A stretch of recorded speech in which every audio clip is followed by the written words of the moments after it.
2021ல நிஷாந்த் அப்படிங்கிற அறிமுக இயக்குனரோட டைரக்ஷன்ல தமிழ்ல ரிலீஸ் ஆன ஒரு பயங்கர சுவாரஸ்யமான பிளாக் காமெடி த்ரில்லர் ஃபிலிம் தான் இந்த கடைசியில பிரியாணி.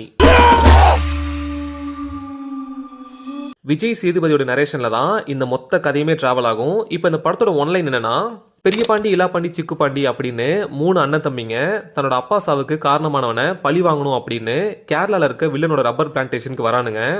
இந்த ரிவெஞ்சில் சிக்கு பாண்டிக்கு பெருசா விருப்பமே இருக்காது. ஆனா அவனுங்க அண்ணனுங்க 2 பேரும் ஃபோர்ஸ் பண்ணதுனால தான் வந்திருப்பான். இப்படி போயிட்டு இருக்கப்ப ஒரு பாயிண்ட்ல இவனுங்க யாரை கொல்ல போறாங்களோ அவனை பாத்துருவானுங்க. பட் பார்த்ததுக்கு அப்புறம் தான் ஒரு விஷயம் தெரிய வரும். என்னன்னா, இவங்க யாரை கொல்லலாம்னு வந்திருப்பாங்களோ அவன் ஒரு பயங்கரமான சைக்கோ அப்படின்னு. இப்போ அந்த வில்ல சைக்கோ கிட்ட இருந்து இவனுங்க 3 பேர் தப்பிச்சு ஓட ஆரம்பிப்பானுங்க.